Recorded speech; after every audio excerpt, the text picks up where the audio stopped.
Good morning. Some of you aren't awake. Good morning. Ah, there you are. Okay. I'm so thankful for TJ, for Crystal.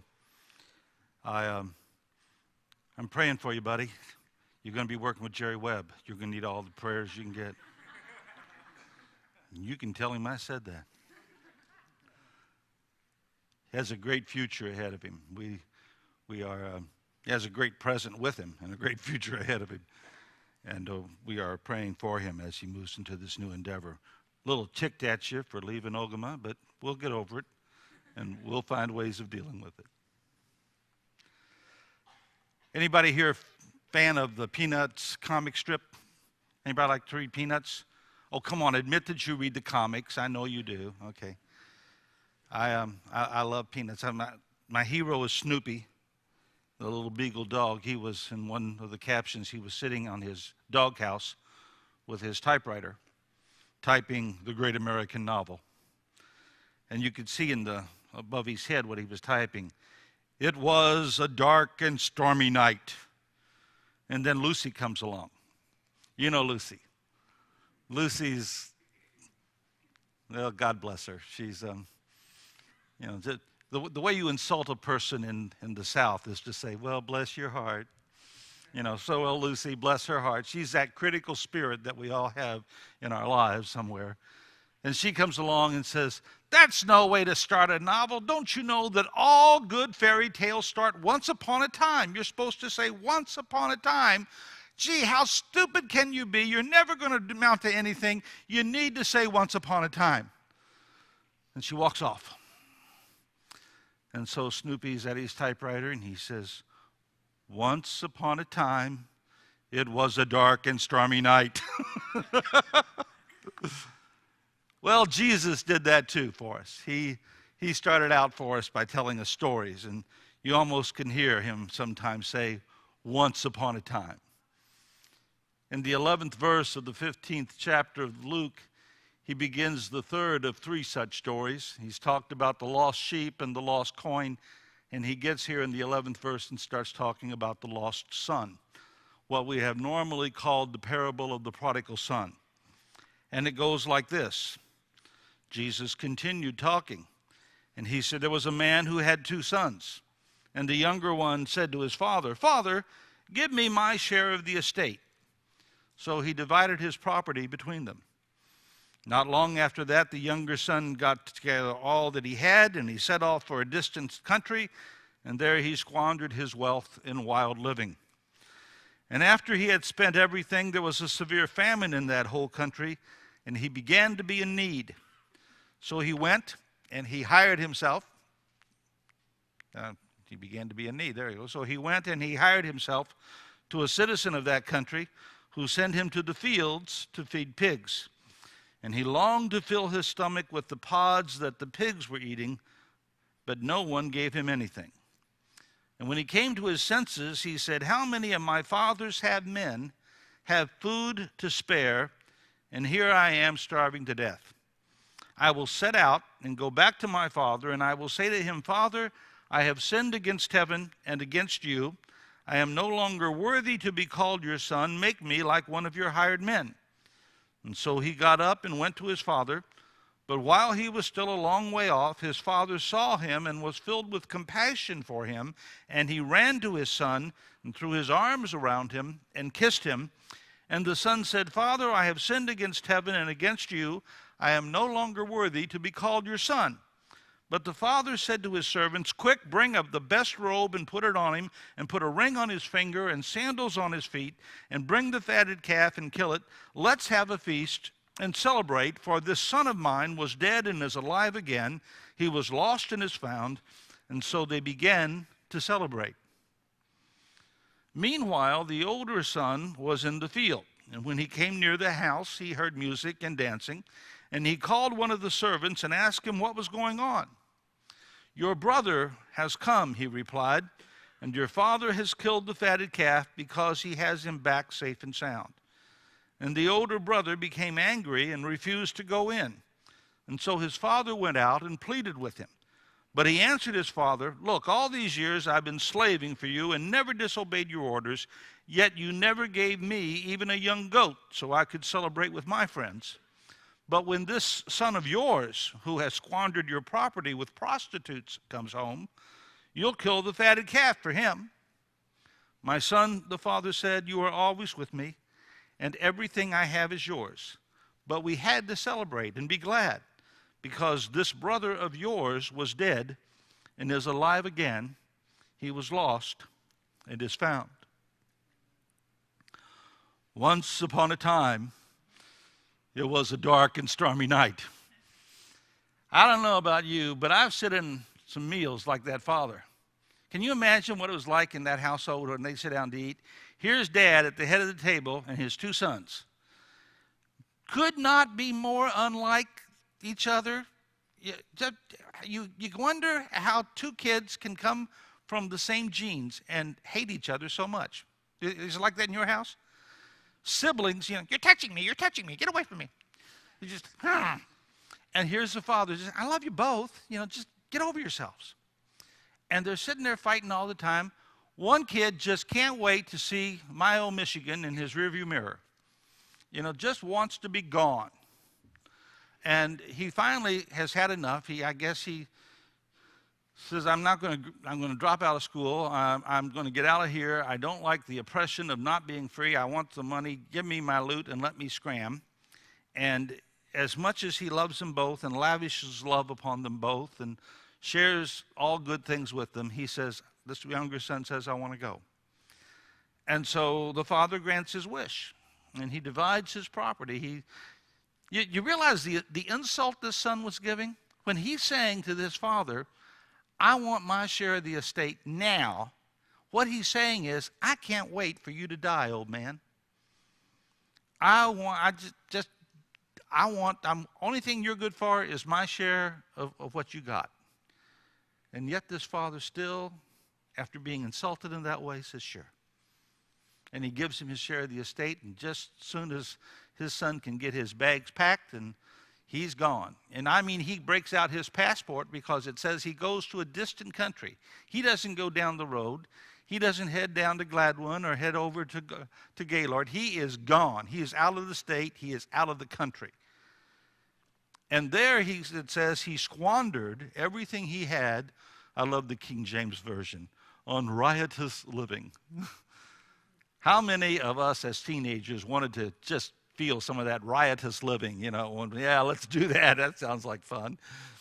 Well, it says that he squandered it. And even the son says he squandered it on prostitutes. So he is out there, and he's just going all out. Now, I think it's important to stop here for a minute and understand that this is called the parable of the prodigal son. Now, prodigal is a word that means in abundance, to lavish on extremely, to go full tilt. It's the extremist point of view in everything. So we call it the parable of the prodigal son because the son goes to a distant land and lives prodigally. He lives to the extreme. We could also call it the parable of the prodigal sons, plural, because both sons act in the extreme. One extremely riotous and one extremely disciplined. We could call it the parable of the prodigal father, for he loves his sons with such abundance and such lavishness, so extremely. I just think we ought to call it the parable of the prodigals, because they're all prodigal, every one of them. And Jesus tells us, and he gives us these three characters because he wants us to see the prodigalness in all of them. He wants us to see in the younger son, he wants us to see the world and how prodigal it is, how extremely lavish it is in doing the things that it does. He wants us to see in the elder son the religious people like you and I, who look down our noses in judgment at those who are different than us. He wants us to see our legalism and our discipline. And he wants us to see in the Father how loving and how caring and how prodigally, givingly he loves and always forgives, both of his sons. Always loves both of his sons, even though they are so different. So let's just call it the parable of the prodigals. So anyway, this younger son, he goes off to this distant land, and there he spends the money freely and buys drinks for all of his friends. And when he runs out of money, he runs out of friends. You ever been there? Yeah. Run out of money, run out of friends. And then his friends take off, and he hires himself out, finds a job feeding pigs. Now, you got to think about this for a minute.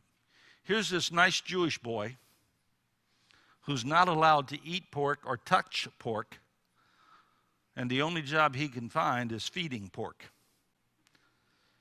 And he is living in this pigsty, and he's eating pig slop and calling it a feast. He says, man, I would just love to eat some of the stuff that I'm feeding these pigs. And I imagine he snuck in a few bitefuls, but the owner wouldn't even let him do that. And here's the elder brothers, here's those, you and I. We have little sympathy for people who live in pigsties, especially pigsties of their own choosing.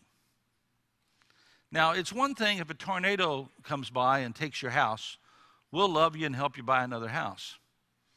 But if you spend all your money on alcohol and drugs and at the casino, and then your house is gone, we got very little sympathy for you. Well, that's the situation this younger brother was in. Oh, we'll act religious. Oh, you poor soul.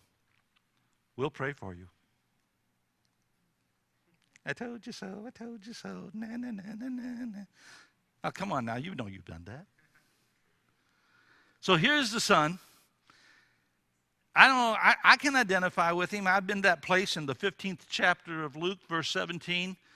The King James Version says, but when he came to himself, he said, how many of my father's servants have bread enough and to spare, and I perish with hunger?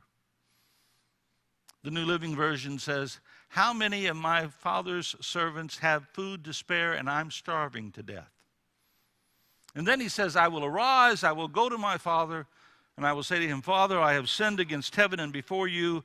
I am no longer worthy to be called your son. Treat me as one of your hired servants. It's one thing to say you're going to do it, but he did it. And the Bible says, and he set out and he went to his father. But his father saw him coming a long way off. That did not happen by accident. If you have ever been the father of a mother of a prodigal who's out in the far country of their own searching, you have learned to drink your coffee while standing by the door.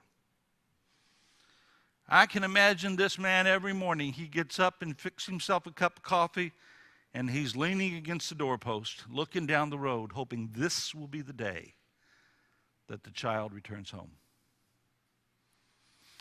Had to be looking there because he saw him a long way off.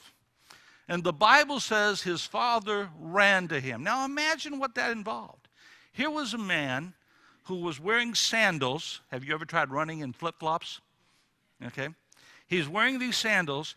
He has a robe around him.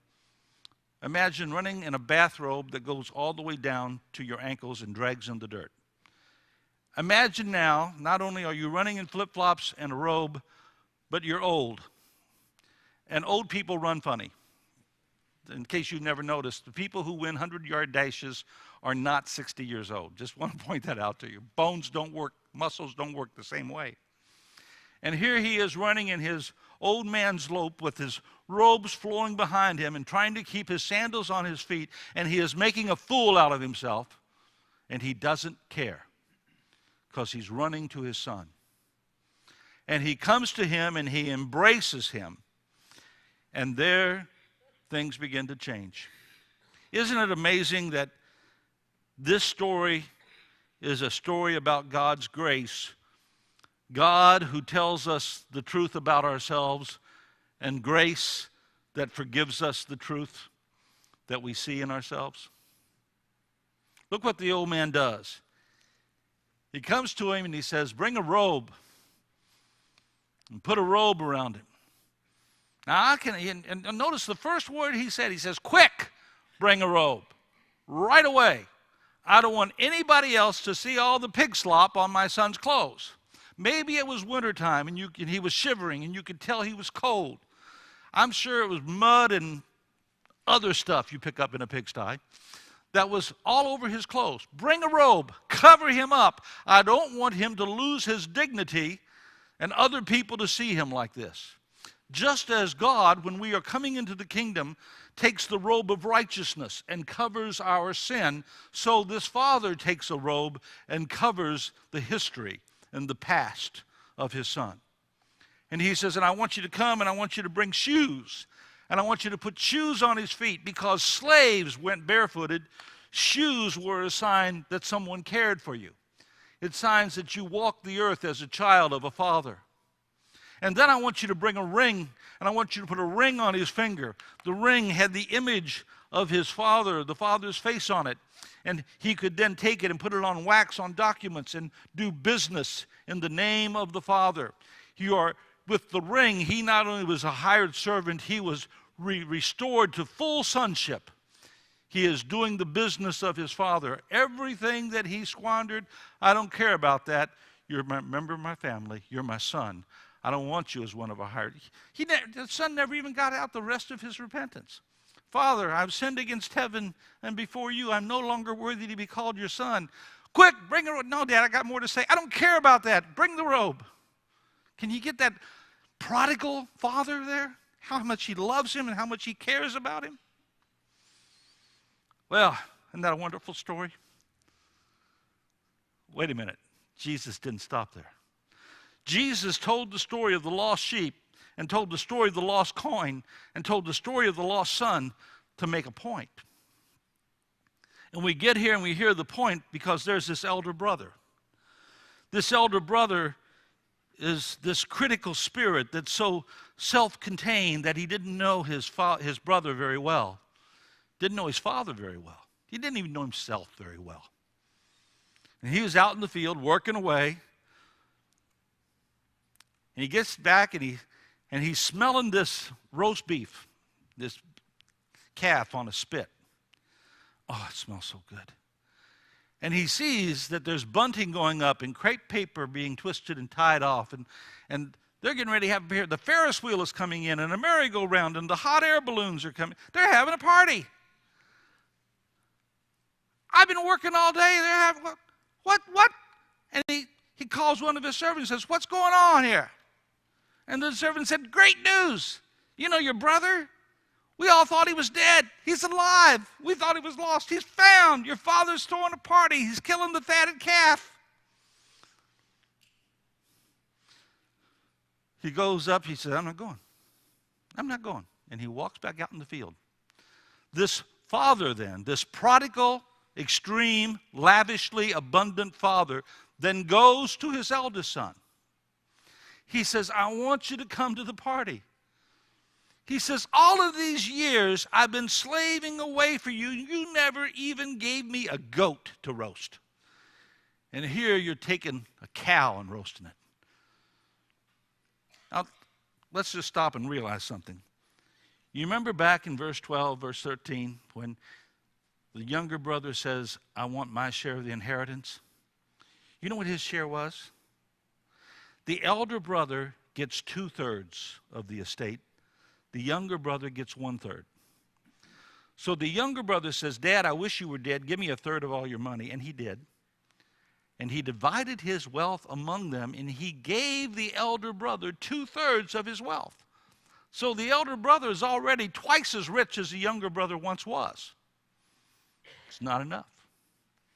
Now he wants a goat too. And he says, all these years I've been slaving for you, and you never even gave me a goat. I feel no ownership in what I have and all the blessings that have been mine because I'm just imprisoned by this negative, critical spirit that wants to tell me how wants me to tell other people how to live their lives. I am in this prison that I'm like a slave. I'm unrewarded. I'm unappreciated. We are like elder brothers who expect some sort of public appreciation for everything we do. We expect some sort of emotional remuneration for all of our spiritual service to the church and to the kingdom. We are like this elder brother who We'll shun certain dirty work as being beneath our dignity. And we will look down in condemnation upon those who have had to live in pigsties. The prodigal elder brother. And this father goes to him and he says, I don't want a bitter obedience. You've been obedient, but you've been bitter.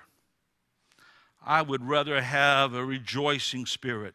Look at what he says. He says, think of it this way, ignoramus. This brother of yours was dead, and now he's alive. His soul was spiritually lost, and now it's found. Can't you rejoice in that? And the elder brother, you notice, didn't care about the younger brother, didn't drink at the door, didn't go out searching at him. He didn't realize his father's anxiety. He didn't catch his father's vision. He didn't hear his father's heartbeat.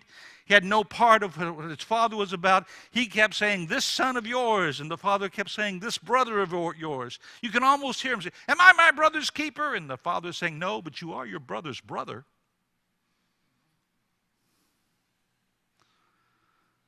I think we need to be more like this loving father who loves so generously, so prodigally, that we are able to tell the elder brothers among us to get over yourself. And here's this elder brother who doesn't seem to realize that the party is not for his younger brother. The party's for his father. My son is back. I want to rejoice. The party's for me. The son's too embarrassed to have the party for him. He doesn't want to be the center of attention. He still smells like pig slop. The party's not for the elder brother. He doesn't even want to come. The party's for me. I'm the one that's happy.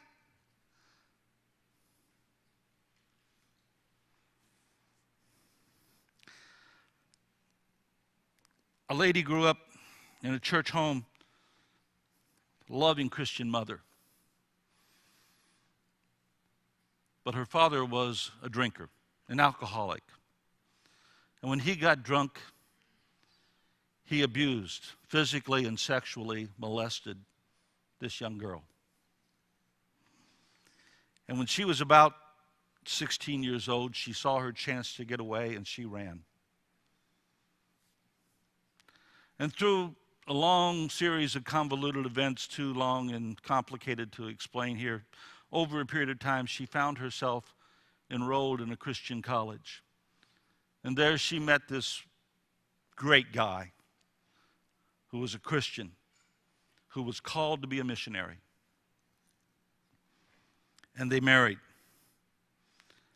And they went overseas, and they were missionaries all their adult lives. They had kids, they raised them up, the kids grew up, they got married, they had kids.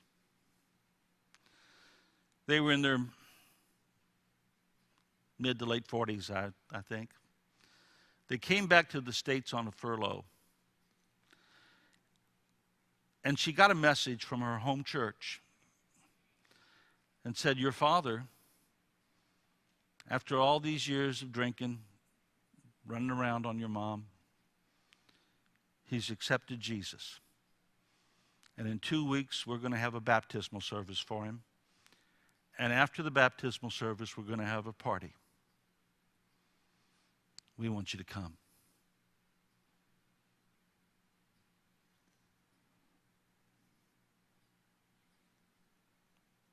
She couldn't forget what he did to her. She couldn't forgive what he did to her. She didn't go.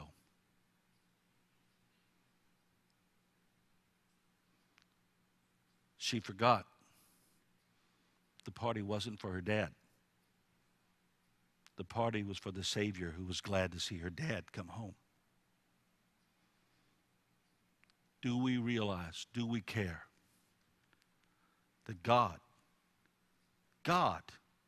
is planning a party, and some of us don't want to come?